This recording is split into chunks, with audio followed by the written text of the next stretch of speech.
Hey babies, hey babies, hey babies, hey babies, hey babies, hey babies. Hi everyone. Happy Tuesday. We're going to Spain, playa. We're going to Spain. Official now. Commanders play Miami November 16th. First ever NFL game in Spain. So cool. We get to do finally 9 years later. All my begging over the last few years, do an international trip. We get to do it. It's gonna be fun. And they get to be the first one ever. So that's cool. That's a nice little trivia question. First game Yeah, ever in can't Spain. wait. Can't Spain wait. in the membrane. You did not just make that a Chiron. Yeah, in Spain in the membrane. Yeah. So obviously, Cat got out of the bag about a week ago. This is an interesting one. Okay. I want to talk about this now. So, I know what I know, and I talk to all the people who know what they know. And as of not that long ago, there were people who are in and around the whole thing that were like, they're not doing any of the international stuff partially because they just kind of don't want to this year. They know their number's going to get called at some point in time. They're going to have to do it, but it's that they kind of like don't want to do it. And I would bet actually a lot of teams find this extraordinarily disruptive, with the exception of the Jaguars who, sign up for it, like to go do it every single year. They're the ones that they can't complain. They sign up for it. Everyone else, I think on some level is like, all right, maybe this is cool, but it's also extremely disruptive, to the whole season. And they're out there trying to win. And I kind of know that the Commanders internally weren't too hip to this year, to doing it. And then so I was under the impression it was not happening. And then all of a sudden, a couple of weeks ago, there were a couple people going, yeah, it's not off the table. And at that point I went, you're being forced to do this. They'll put a happy face on it, obviously. And in the end, they're going to play a game in Spain in the middle of the season. They'll get a bye week after it because that's always how it works. I think this will, I don't know this for sure, but I think this will get them out of having to go to Dallas on Thanksgiving, which, listen, like that's just always a terrible turnaround for when you're going to have a hellacious schedule, which they're going to get tomorrow. You're looking for any wins along the way. Not having to go to Dallas on Thanksgiving, I think I'd prefer it, honestly, this year. If we're going to be on 6-night games, go to Spain, all that stuff, I'd rather not have a turnaround like that in a game that's so set up for you to lose. So I'm looking for my point is, I think they're going to have to find the wins in this schedule, even if this one, maybe they won't say it, but I think if they had their way, they wouldn't be going overseas this year. But they'll put a happy face on it and a happy spin on it. And, I'm personally psyched we were doing it. I like free world travel. I like being, part of the first. I'm going to have to come up with some Spanish slogans to use during the game. It's going to be a fun week for me. Yeah, I'm with you. Like, I don't think it's out of the ordinary for a team to not exactly be thrilled about this. I think these international games, as you said, I think the right word there is disruptive. It's hard to get into a rhythm. It's hard to get the team over there and then get them back and recovered and all of that. But all in all, I'm sure if you asked the team, I bet you the league was kind of saying, you are overdue for one of these. Oh yeah. So do you want to just do this one and we don't have to worry about one for 5 more years or whatever it's going to be? I kind of liked what you said yesterday. I think eventually every single team's probably going to have to start playing one of these with how many that we've got going on this at this point. So I'm sure the league was just going, why not be the first one in Spain? We want to market Jaden. Take it, or we're going to have to give you another one anyways next year. So why not just knock it out? And hey, look, these international games, as I said too, the team might not like going to it, but it's still international exposure. And you're going to be playing, in front of people and showing that game on TV over there that they haven't watched a game before. And Jaden Daniels could hook some people for life. So that's my upside there with that as well, is that your new shiny franchise quarterback could get some international pull all of a sudden that you didn't have before. Yeah. The other thing too is with this one, because it's the first ever there, they've been doing London for a long time. They've been doing Germany for a couple of years. This will be the second Brazil game. They are doing one in Dublin too, which I'll tell you about in a minute. Like that's happening, but this is a first here. So I do think that there's going to probably be a little more responsibility on the team to do some things publicly, like probably leading into it, probably while they're there. I don't know how long they're going to be there. So there's that too. And internally, I know like these things are difficult for a lot of levels. They're just difficult to do. I also know that Dan Quinn will try to figure out a way to spin this and make it fun for them, or make an adventure out of the whole thing for them. and try to turn it into kind of a team bonding experience in whatever way he can do it. I do believe that they would like to. I don't know when they're playing the Chargers, but obviously they're playing the Chargers in LA now, because that was a possibility that they could have been the team to go to Brazil. Obviously that's not happening. Oddly, they didn't name the opponent for that game today, which I thought was really weird, because it was kind of set in stone that it was the Chiefs. Yeah. And that was the one of the slate, I'll read them in a moment, that they did not name the opponent for that game. So maybe the Chiefs are balking at it or something like that. I don't know. Like maybe they're last minute trying to figure out who it's going to be. I think it's going to be Kansas City, whatever. But I know that this team, like they did a year ago in Arizona, I think they'd like to spend more than a couple days in LA, like to get ready for the Chargers. But that's going to depend on how the schedule kind of shakes out. So I bet for sure they're now asking, like, please don't put the Chargers game right after the Spain game, because we're not going to do that. So like every team asks for things. It's, I'm kind of under the impression that they would not have loved to have done this, but they'll put a happy face on it. And I'm pretty sure Quinn will figure out a way to make it a team bonding experience. It's just a lot, but I'm pumped about it. I'm excited about it. I've wanted to do one of these in a while. I think it's good for the league. I think it's good for the team too. I agree. Like, there's nothing wrong with sending your superstar quarterback over to some other place and give some exposure to them. And then all of a sudden we got a bunch of fans in Madrid. Like, I don't think there's anything wrong with anything like that. So I think it's going to be really cool. Even if in the end they were kind of hopeful their number wasn't going to get picked, but there was no way around it that over the last couple of years, I've been waiting for them to get picked just out of numbers. There's like 6 or 7 international games. Do the math. Like everybody's going to have to go sooner or later. Yeah, the other side of this too that I actually really don't mind is it's guaranteed they have that late bye. Like, I have always been team late bye or middle of the season bye than those teams that have to go on it in week 5. Like, I always think that's something that really needs to be fixed and no one talks about. Like, no one should be going on the bye in week 5. But it does guarantee that they take this trip. They have it in the middle of November. I'm very happy with that. I am always concerned about where the bye week is and what stacks up. Last year, it stacked up against them, right? Like, they needed a bye about 3 weeks before they got it, but they had to kind of grind through and then eventually get it. This one a little bit earlier, and I'm completely okay with that. I'd still rather have it middle to late than early on in the season. Here are the other international games. I thought this was odd. When they put this out this morning, they did not name the team that's going to play the Chargers in Brazil, which is essentially the opening week that they play down there. It's not the opening game, but it's the opening week. Remember, a year ago, the Eagles played the Packers down there during the opening week. So it's Chargers, I think Chiefs, but that hasn't been announced yet. Here's an odd one. The Vikings are going to play overseas 2 weeks in a row, both as a road team. They're the road team to take on Pittsburgh and Dublin in late September, and then they're going to stay in the UK and play in London against the Browns the following week. So I don't know whether they asked for that or not, but that sounds crazy. Like, crazy. You think like one game is disruptive. To spend 2 weeks over there and have to be part of the marketing campaigns for 2 weeks over there, that is a lot. I mean, that's a big, big, big ask. And I can't imagine that they willingly wanted to do that, but that's what's happening this year. Like, again, there's so many games that your number's going to get called. The Vikings, I'd like to hear if they willingly wanted to do that, because that's a really crazy thing. It's a 14-3 team that I'm concerned is a contender again, that's got a very weird schedule to start the year where they have to spend 2 weeks in Europe.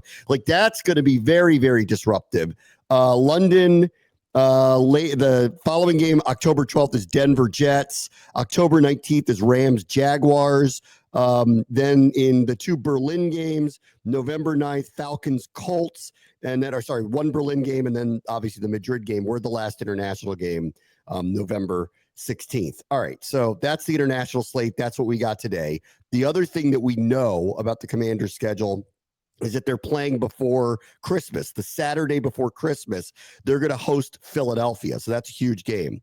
We're playing Philadelphia. The Bears are playing the Packers. Now, last year, when they did this on that Saturday, the 4 teams that played ended up like just switching opponents and playing on what ended up being a Wednesday for Christmas Day. So that was a very fast turnaround. but at least it's a Thursday, which leaves me, I guess, open to the idea that it's possible that those four aren't going to do that. But if we just follow the logic of what happened a year ago, then I'm expecting tomorrow for the NFL to announce the Commanders are playing on Christmas Day. The question is whether it's the Bears or the Packers, because notice we are playing the NFC North.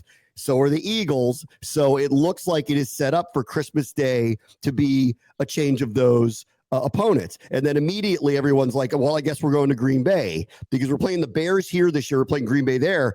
I don't know about that because all of a sudden the Black Friday game came out and that's Eagles Bears. So if this is going to go to form, then the Eagles are playing the Packers on Christmas Day and we're playing the Bears, and that would be here. But none of it's been announced yet. It's not a Saturday to Wednesday turnaround. It's a Saturday to Thursday turnaround now. So I don't know what I don't know. But if they did what they did last year, then we're hosting Chicago on Christmas Day. But we'll find out tomorrow.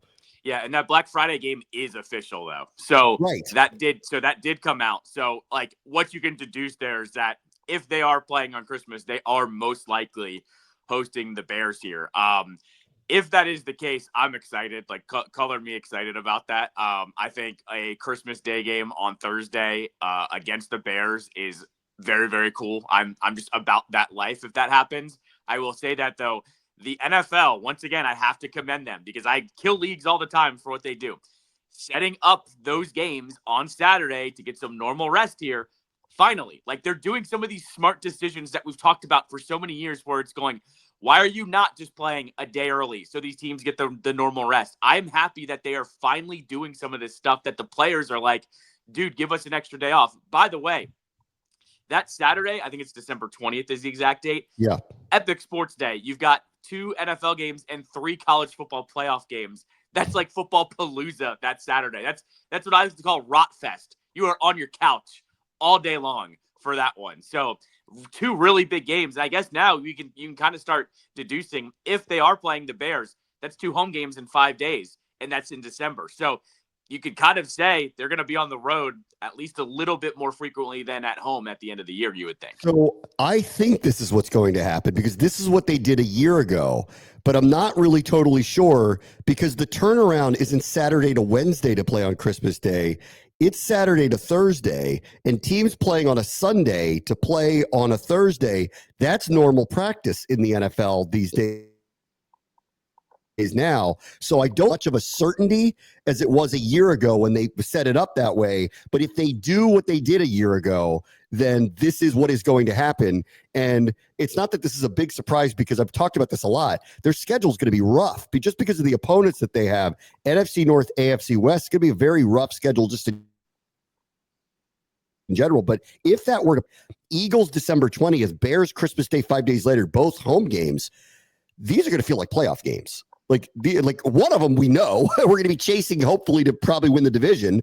And the other one, I don't know what to expect from the Bears yet, but I do think they're going to be a lot better than they were. I think they're going to be better coached on offense than they were. I think they could be prolific on offense if Caleb kind of turns it around. And I don't feel like that they're going to like fall apart like they did a year ago.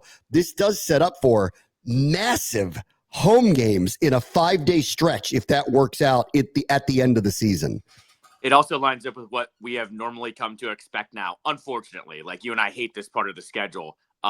Eagles that week, Bears the next one. That means Cowboys is going to be week 18 again. I mean, it's probably going to be here. So if we can deduce, well, that's probably because we're playing all these home games towards the end of the year. So then, and if we're not, I'm assuming because we're going to Madrid, we're not going to Dallas on Thanksgiving. So Dallas is probably the week 18 at game. That would be my guess. I mean, history says, though, they rotate it from where it's at each year, right? It's always here week 18 or there week 18. And last year it was their week 18. So let's just say, because I'm going full Pepe Sylvia now with the charts and everything. Let's just say if we're looking at history, you are looking at 3 of the last 4 home games, 3 of the last 4 games at home, 3 of them in the NFC, 3 of them should be playoff contenders. All I'm saying is December is looking to be ridiculous if they're still in a playoff spot by that point. And then keep this in mind too. We have 9 road games this year. We have that alt schedule, right? If 3 of the final 4 are at home, we have a heavy road schedule in the season before we get to this, which they navigated a year ago. My big concern last year was 4 of the first 6 were on the road, 1 on Monday night Cincinnati, 1 on the West Coast Arizona, 1 in Baltimore. I'm like, if you survive that, then you're going to be in pretty good shape. It's setting up for, if this is what it is, if this is shaking out the way we think it's going to shake out, it's going to be very, again, 4 of the first 6, 5 of the first 7 on the road, just because of all of the, the machinations of the schedule. So we'll see how it goes. All right. The other thing that's going on is, and this is predictable, what's going on in Cincinnati. Trey Hendrickson has now gotten public that the Bengals are not communicating with him about a new contract at all. And I'll read you the quote that he gave to Adam Schefter. This was written as a statement to ESPN. No communication has taken place between my camp and the organization post-draft. The offers prior to the draft did not reflect the vision we shared and were promised last offseason if I continued to play at a high level. Coaches are aware of these past cuts. Rather than using collaboration to get us to the point to bring me home to the team, they are no longer communicating. I've been eagerly awaiting a resolution to this situation, but that's hard to do when there's no discussion and an evident lack of interest in reaching mutual goals. So I'm not surprised. This has gone quiet. They were apparently semi-willing to trade him, whether that was true or not, semi-willing to trade him. But they wanted something in return that no team was going to give them. So nobody's giving him a first-round pick and paying him $30+ million a year. That's not going to happen. So there's no market for him at a number like that. And then the Bengals at the same time are playing hardball with him and probably offering something that's better than what he has on his contract, but nowhere near what Myles Garrett or Max Crosby or some of these other guys got in the offseason. And, we can agree or disagree about what level of contract he should get. But if he's making $20 million and they're making 40, that is ridiculous. So they're going to have to find somewhere in the middle. This is very much on brand. They held Jamar Chase's feet to the fire. They held T. Higgins' feet to the fire. The only person they didn't do it to was Burrow. He's the only one that they've gotten ahead of. We've seen a lot of defections from that place. I also I think it's fair to say they needed to get through the draft because don't forget, Sam Hubbard retired, so they lost their other edge rusher. So they were going to have to do something in the draft. They did. They signed Shamar Sanders. They drafted Shamar Sanders out of Texas A&M. Oddly, he didn't practice the other day because they didn't get a rookie deal done with him. So first I've ever heard of this. A lot of these contracts aren't done. Josh Connerly hasn't signed yet, but he was out at the rookie minicamp. It's typically normal practice that you go out and do that. You can't even have contact this time of year anyway. That's been negotiated out of the CBA. So yeah, of course you could get hurt, but there's no 11 on 11 or full contact or any of that type of stuff going on right now, which is kind of a safeguard against anything happening before you sign your contract. But he wouldn't sign his there, which was just another black eye on the Bengals about how they negotiate with their players. Assuming he gets done, he was drafted. I think now is probably a more likely possibility because they drafted his replacement. So I think now is more of a likely possibility that they'll be open-minded to it. But at this point, knowing what you have to pay him to make him happy, what are you getting for him? And I would bet that it's nothing better than a 4th or a 5th round pick at this point because of what you'd have to pay him. So will they take that? I don't know. But then are they just not going to negotiate with him and say, fine, sit out? That's not an answer either. So the rubber has met the road with Hendrickson. And the fact that he went public with this and basically said, I've wanted to be here. They're lying to me. Now they're not even talking to me. Basically, this one will go literally sideways, and he might truly be available very, very soon. On the whole rookie part of it too, there is a clause in the CBA that basically says if you go to these camps and you do get hurt, you are still guaranteed your contract. There's a safeguard in place. So there's actually literally no excuse for him not to show up, which is why it kind of made headlines because let's just say, for example, he or Josh Connerly Jr. were to go down with some season-ending injury. There is an insurance clause in place that they have to still give them their contract. So there's literally no excuse for them. So that's an odd one. And You're right. It's a black eye on the Bengals organization because that's the only time I've heard of this in the last 10 years. I've never heard of this. Right. Ever. For the rookie camps. We've seen it in training camp. We've seen it in training camp where some guys don't show Oh, up. yeah. Well, if they're not signed by training camp, I don't blame them. But that's in 2 months. You know, right. Exactly. You got done before training camp. That's on you. Yeah. And when it comes to Hendrickson, I think Hendrickson is looking at this, and I think he's pretty much saying none of this is in good faith. The contract negotiations are not in good faith. Trying to trade me has not been in good faith. And it's kind of like, what gives, guys? Like, I've told you what I want. You're not doing it.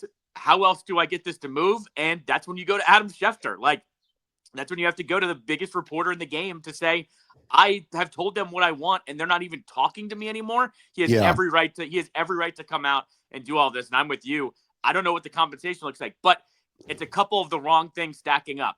You have to trade for the guy. You have to give him a contract, and he's over 30 years old. So these are all factors that you're not going to get some blockbuster trade here. But if you don't want to pay him, you've got to at least honor it or at least try to make a move with him at some point. Yeah, and I think the question is, and this is what I'd want to know if I'm Adam Peters or anybody who's potentially interested now where there's an impasse like this where something's got to happen. I want to know how many years he wants. Right. That's what I want to know. Right. Like, I don't mind paying him a large sum if it's on a short term because the bet is different. They're like, we think we're going to get the guy that we played against a year ago for at least this season, and let's bet on another one. I doubt that he wants a 2-year extension at a high number. But if that's what he's willing to take, like if he's willing to take the $30+ million a year thing, but it's only on a 2-year contract and the majority of it's guaranteed, and so there's a get out, after a couple of years, call me interested in that one. But if that's not what it is, and he wants like some 5-year, $180 million, whatever complicated deal, I'm kind of out on that. So part of this for me is, what does he want? And really it's length of time, because the price is the price. Like, that's how I always feel about like what you have to pay the players. You have to pay them whatever the market rate is. The Bengals are doing this in such an old-fashioned manner. Yes, they have the leverage. Yes, you are under contract. No, they don't have to do anything. If they're not obligated to change anything, you can complain about it all you want. No, they're not obligated to trade you, even if you get louder and louder and louder. But there are a number of teams that seemingly handle this differently now. I think in an age of social media, where the players have so many different outlets to make their complaints widely known in a variety of different ways. And then when you are a team that is running into, and this is like, clearly this is about the organization, not about a GM or one player or anything. This is every year with them now.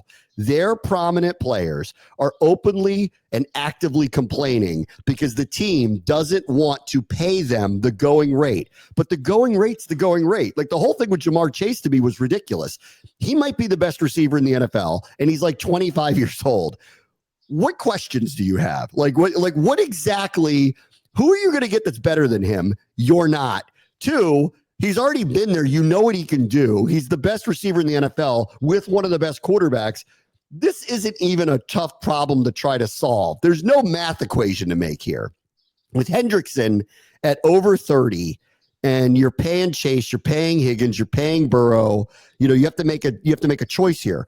Who are you paying on your defense, though? Name the person you're paying on your defense that is of this level. And again, so that it just starts reading as old-fashioned, not treating your players right, and cheap. And all of those types of things that like kind of hover over you are barriers to success, in my opinion, especially when you're in a division with a group like the Ravens that don't seem to have these types of problems. Like I guess they did with Lamar to a certain degree, kind of went on and on with Lamar. But like, this is happening with all of their players.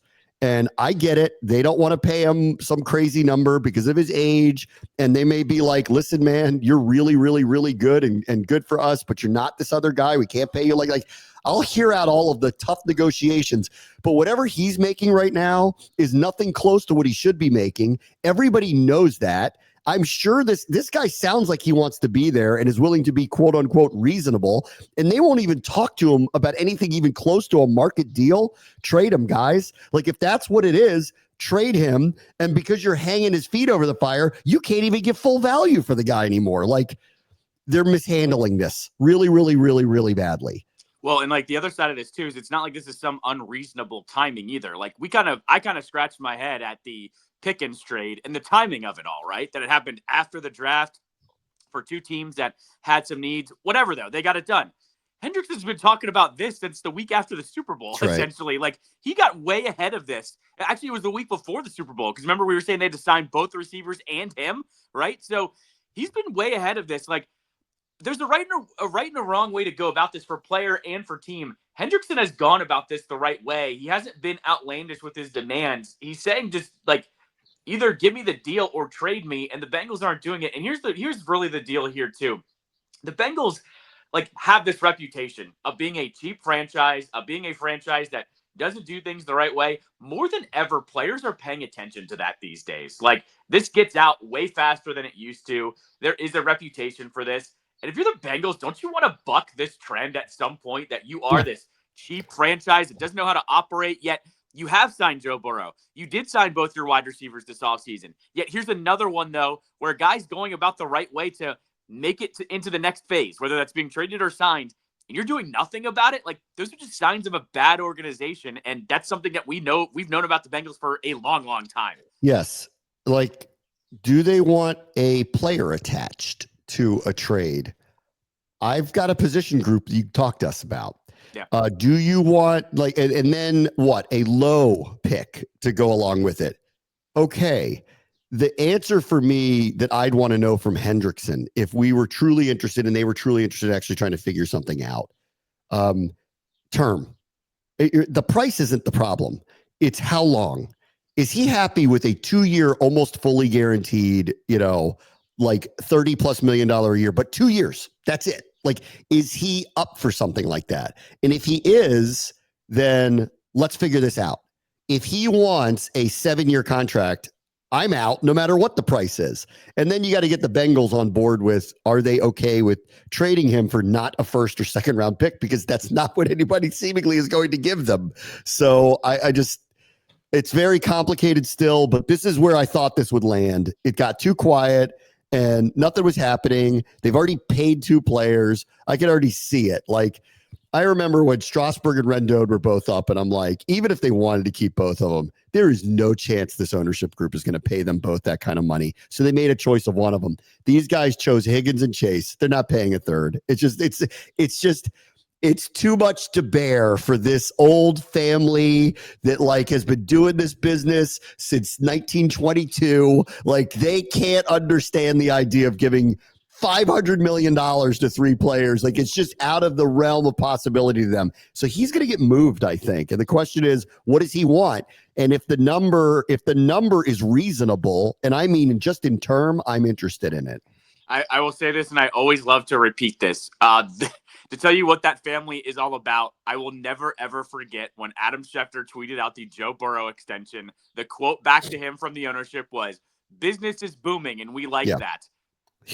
Who says that after signing the franchise quarterback? Like, we know business is booming. Normally, you're like, we've re-signed him because we think he's going to lead us to a Super Bowl. Right. It's like, we know business is booming. We've literally said this. It changes the trajectory of your franchise when you have one of these guys. And it was like, I've never forgotten when they said that, because I'm like, what? Yeah, we know business is booming when you have a quarterback. Say something else about getting to another Super Bowl with them or something. So, I mean, the Bengals are that franchise right now where they just cannot do it the right way. And by the way, we talked about this a couple weeks ago when we were talking about RFK and stuff. Like, they're trying to get their new stadium. If I'm the city or the state, I'm not trying to do any business with that family, because I know they're going to try to pull one over for you and try to pull out of paying for anything. Yeah, no. You think their fans are mad now? You just wait. I'm not envisioning the Roger Goodell, Muriel Bowser, Josh Harris press conference there. I'm not envisioning it. Right. All right, let me take a quick break. Bram watches the show, ESPN 630 Sports Capital. All right, welcome back. I want to do 2 quick football things, and then I'll get into the Wizards and the Caps. I know. What a night.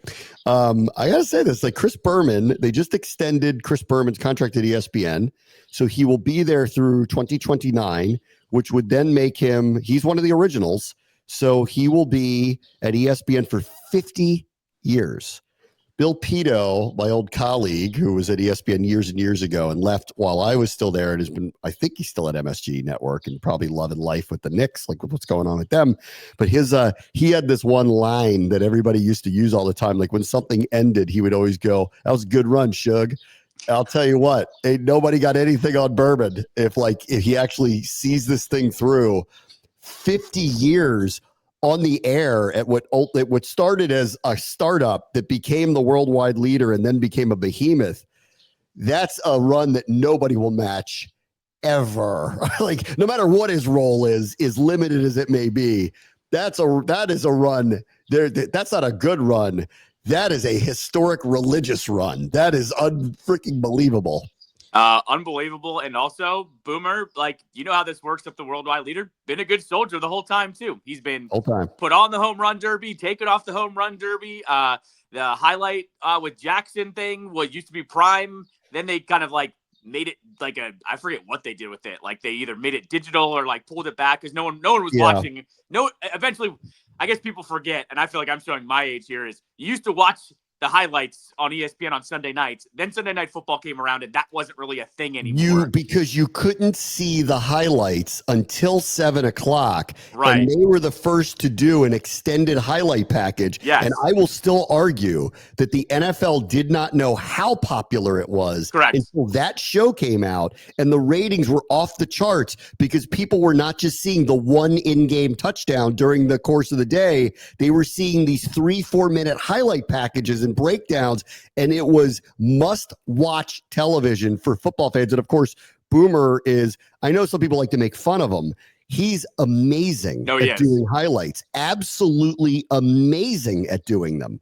And it's actually like, I'll pipe in here to just say too, like, I know Sunday Night Football like the whatever the Sunday Night Football in America, whatever the pregame show is, they do the one highlight for a lot of games, and you're like, I would have like, you guys can't just extend this for 2 minutes, but no, it's all so valuable. And so I'll say this too, like, that is still something I yearn for because I want to know what's going on in games. But guess what? They also have gone ahead and said they're not going to phase him out. He still gets fastest 2 minutes on Monday Night Football, which I think that is still really good too, because for the most part, you have seen the highlights, but he just gives you another condensed version.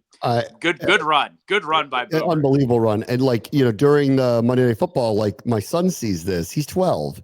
He loves it. Yeah, like, sure. It's timeless. It really is. You make fun of him all you want. He's amazing at that stuff. Like absolutely, like utterly amazing at doing it. The other one that came out yesterday was Rich Eisen going back to ESPN. I assume they're going to put his radio show on our airwaves, which hopefully. Yeah, let's see what happens there because like we're in a different digital age, but I would think it's, when McAfee came, I'm like, put McAfee show on ESPN radio. Like that's just too much of a win. I'm hoping that Eisen's that's what they're going to do here. Because I think it'd be good for us, obviously, on ESPN 6. If you're listening to the podcast, the show does air from 11 to 12 on ESPN 630. It's going to be 12 to 3, I think, is what he does. So, like, I'd love to be the lead into that. Like, that would just be great if that ended up being the case. So that would be really terrific if that happens. And then him going back really signified more to me. I guess this is true that the NFL Network in some way, shape, or form is either being bought or potentially kind of going in a very different direction because this is the second very prominent person on their airwaves that have left to go to ESPN preemptively to any change. Peter Schrager left Good Morning Football and he's now working for ESPN. Rich Eisen, I'm going to assume, is going to be very, very intertwined with all ESPN NFL football coverage in some way, shape, or form, probably leading Sunday NFL Countdown, probably on Monday Night Countdown, all those type of things that like he would be like that makes too much sense that he'd be involved with it. Maybe he's calling a couple games. I don't really know. And then obviously his show is going to be part of like the catalog. This one really got me on NFL Network. Is NFL Network going to be around? Because him leaving it was, I guess, not a surprise, but it almost felt like a sign of this is what's coming down the road. So we'll just have to see. No, I mean, you look at a guy who is an icon for ESPN and then the anchor for the NFL Network, like literal anchor, you know what I mean? In terms of like, he was always the number one guy on that desk, was always the number one guy on all of their shows. I mean, you kind of think back, the peak NFL Network days were when they had Eisen, Deion Sanders, and Mariucci around the desk just watching the games. Like, that was one of our first introductions of like just reactions. And you just think about where all three of those guys are. Mooch is still there, but in terms with Eisen coming back too, that's a guy that's an icon for two different networks. That's tough to do in today's day and age. Here he is jumping back to ESPN. I also want to flip it back around though to the, to the four letters. Tells you ESPN, if there's one thing they're investing in now, it is personalities. You look at Stephen A., you look at McAfee, you look at Eisen. Those are three of the biggest names in sports. Two of them have two of the biggest podcasts, period, in the game right now, let alone sports. Tells you ESPN is also going, you know what, if we're going to invest in one thing, it's going to be in these really strong personalities that we can put in multiple facets of our brand, essentially, as well. All right, let me get to the Wizards. Wow. So, again, the NBA, they've changed this lottery stuff the last few years. Like, it used to be you'd have a decent percentage if you had a really terrible record of getting the top pick. It'd be a little unlucky if you didn't get it, but they wouldn't let you drop out of the top 3. And then they altered it even more because the tanking has become so ubiquitous with the league on the teams that can't really compete for championships, i.e. what the Wizards have been doing. Like, they're not going to say it.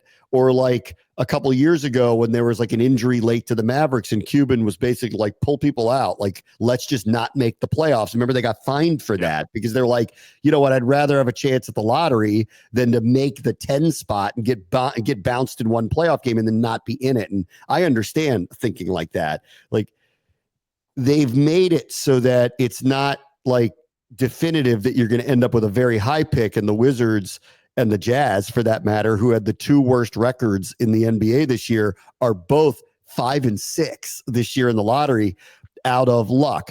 I do not, subscribe to a conspiracy theory that they wanted the Mavericks to get the top pick because I 100% do. I do. Why? Why would they want to help the Dallas Mavericks? Name it. Name the reason why they'd want to help the Dallas Mavericks after they traded away a generational superstar. Give me the reasoning in the NBA office why they must do this. He's calling Nico going, get Luka to LA, we'll give you Cooper Flag. It's very simple. Like, and it's a 1.8% chance. Are you kidding me? No. Like, if there was ever a time for those conspiracy theories to come back, it was this one. Because why do they need Luka to go to LA then? Well, what is that about? What would they need him to do that for? LeBron James is in Los Angeles. Why do they need him to go there? Does it keep LeBron there? Does it keep them competitive? Does it keep them competitive after LeBron leaves, whenever that is in a year or two? I don't know. But all I'm saying is the Mavericks shouldn't have gotten that pick. And the fact of the matter is now something needs to change. You have 3 teams that have been trying to get better by being bad, and it's Utah, it's Washington, and it's Charlotte, and they can't get better because of this new draft format. Something's got to change here. And you know what? Like, me and you, we're so uninvested in the Wizards right now because they suck so bad. Congrats, NBA. Washington fans will once again not be watching the games, not be buying merch. They will be an afterthought. They will be the 4th or 5th or 6th most talked about team in this area at this point. So if you want to keep letting a top 10 team die on the vine, have at it. But last night was atrocious because it wasn't just they didn't get the top pick, which I get it. It was a 14% chance. They go to 6? Like, what are we doing here? Well, what does being bad do for you anymore when you are in a sport where the teams that are not the top brands and teams in the league can't move up? What do we do here? Because we've been bad for so long. Charlotte's been bad for so long. I don't even know what to say anymore about it. And I've never been so tapped out on the Wizards. I'm about to be even more tapped out than I already am. Yeah, I mean, like, this is I just don't believe that it's in the best interest of any league to rig anything.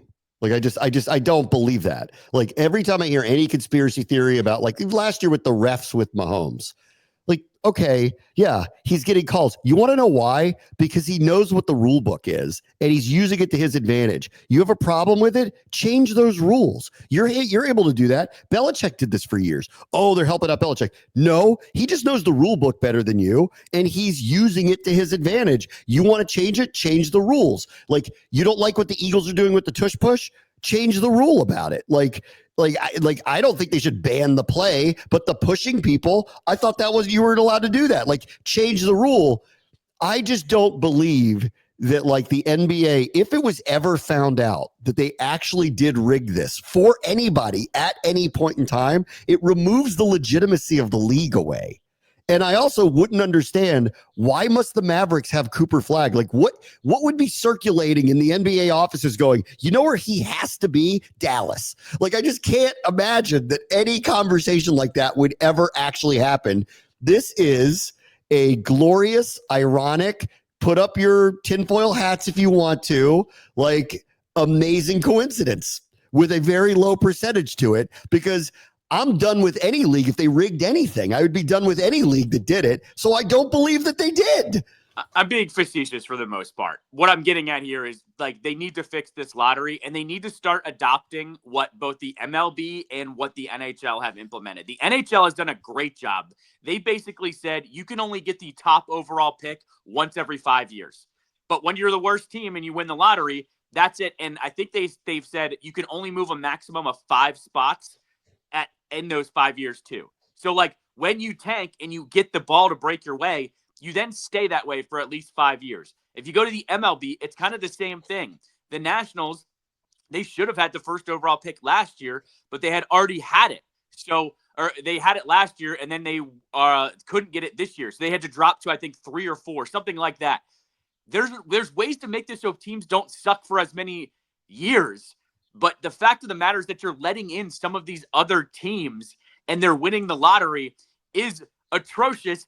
And I'm going to go ahead and make this argument. We were in the play-in tournament too, and we never won this crap either. So, like, the Wizards have been on both sides of this, and that's what's so frustrating, so maddening about this is we were that other side, and it never broke that way.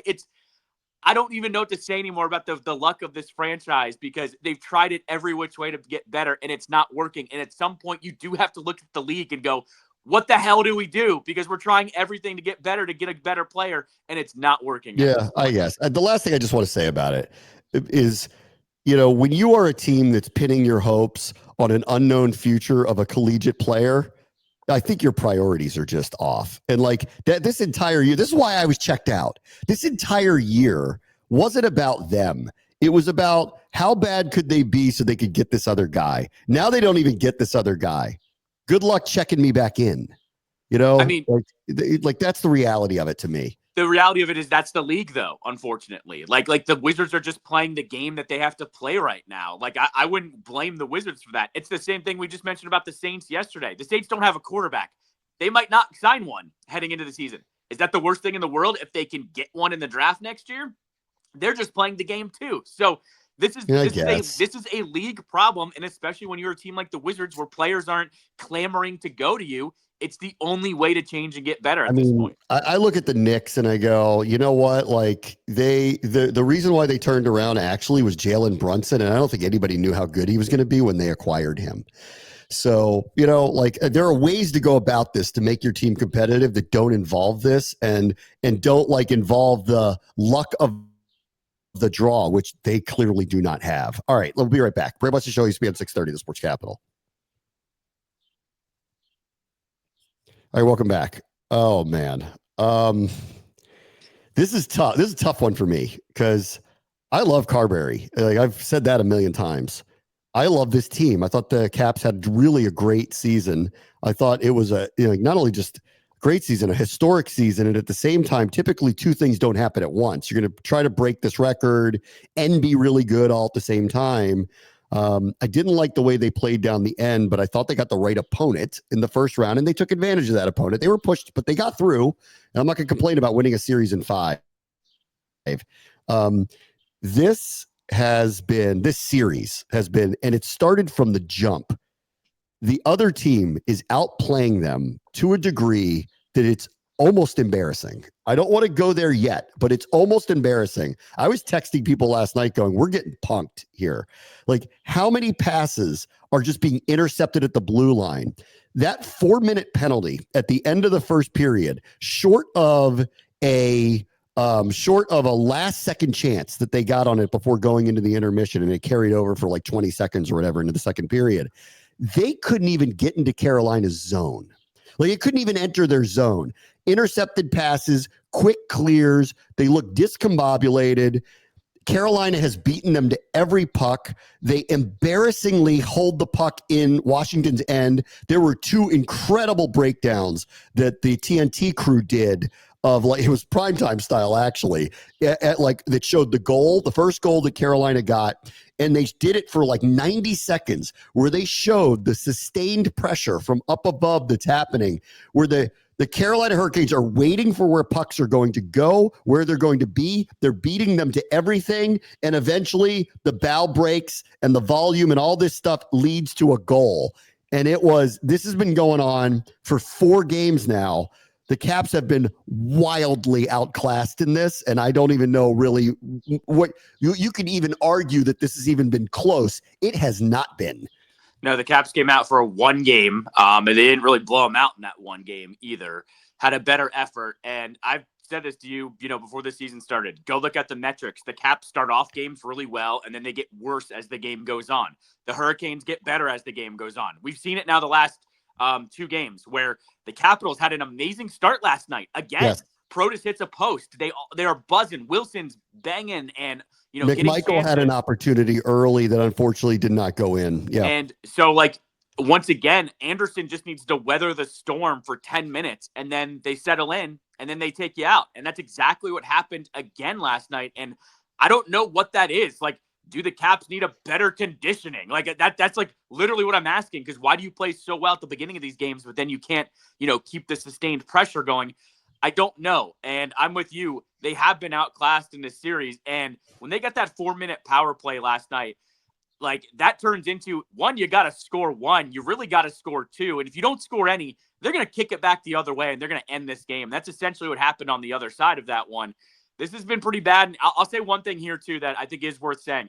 I do not think we all realized how important Martin Ferravari was to this defense score, because they have kind of been a mess since he hasn't played. They beat Montreal, but there were moments in that Montreal series where this defense score has not looked great. 1 through 6, I would put their unit up against just about anyone in the league. Now that all of a sudden that he's gone, it's had this trickle-down effect where Alexiev, he didn't play for the last 5 minutes of the second period last night and the entirety of the third. So if you're not even relying on one of your guys to go out there for a breather, that's where things are pretty bad. And that's where I'm really staring at this one. The defense score has been broken down in a way that I haven't seen all season. I don't like going in on people, but I've said to you privately a lot, 27, he's a liability. Sure. And, whatever. I mean, it is what it is. Everybody's got, nobody's got a perfect roster. Right. Every team's got a couple players, that, aren't the best. And, but yes, I agree. The defense score, but the fact that they can't even enter a zone on a power play and it looks embarrassing. That the forecheck of Carolina looks like they're beating them to literally every puck, or they're winning pucks away so easily. And then early in the series, I'm I don't really care about this volume because they just keep shooting from all these crazy angles. But the worry is you do it enough. All it takes is one crazy bounce or one good rebound. And then you give up a soft goal here or there. And then you're just behind. And these guys are relentless. We're not. And I think that's the part about this that's tough to take watching this. They are far more aggressive, far more ready for the moment. And I'll tell you what, I'm no strategist of hockey, but whatever Carberry and them are doing, they're standing in passing lanes, waiting for pucks. Literally standing and waiting for pucks, and they're being more aggressive, and their forecheck is killing them. It's no wonder the scores in the last couple of games have ended up like this. They could have been this way in the first game, too. It just didn't get that way in the first game. And to your point, too, of letting in a soft goal, that happened last night. That puck goes off of Logan Thompson's hand, and all of a sudden, it's in, and it's 2-0. And that's the 2-0 lead against them is insurmountable. It seems it's in these playoffs, that's insurmountable against them because Anderson has stepped up on the other side. That's what I actually think has been the most disappointing thing, besides the passing and some of it being mucked up. This is the playoffs. That happens. What has really flipped this series is Anderson has been on his head and been on it from the beginning of the game too. If he doesn't start these games, the last 2 games, the way that he does in getting some big saves, we're looking at a different series here. He stepped up. I have to give him all the credit in the world because I was pinpointing him as the guy I'm not impressed with that I don't think can make a difference, and he has. This sport produces more back from the dead zombies than any other sport. I don't see this coming, but like Winnipeg was down 3-1 game 7 and scored a goal with 2 seconds left. They literally came back from the dead. Yeah. Dallas has come back from the dead a couple of times. And through the years, there's always these ones. 3-1 series, being flipped around. That's commonplace in this sport. I don't feel it here with this team. But you know what? Like, it's hockey. The next game's at home. I hope they just show up and give a really, really, really good effort, and hopefully the score goes their way, and then things get tight on Carolina down there in game 6. But I do not feel a resurrection back from the dead story here. Just they've been totally outclassed the whole time. The problem is, to get 3 wins, you have to take it game by game. And when you have to take it game by game, it means you have to take it shift by shift. And the Capitals cannot put together 3 good shifts right now. I mean, it's been a couple, and they get a tiny bit of momentum, or they get a power play and they can break through. I've not seen them have anywhere from 3 to 6 good shifts in a row to stake momentum in any of these games, let alone a game, let alone a period at this point. So I'm with you. I'm not feeling it right now. Crazier things have happened, and they start off at home on Thursday at the bare minimum. So I will say, like, it gives them a puncher's chance, but I'm not feeling it on this one either. Yeah. All right. Talk to you all tomorrow. Brave Watch the Show, ESPN 630, Sports Capital.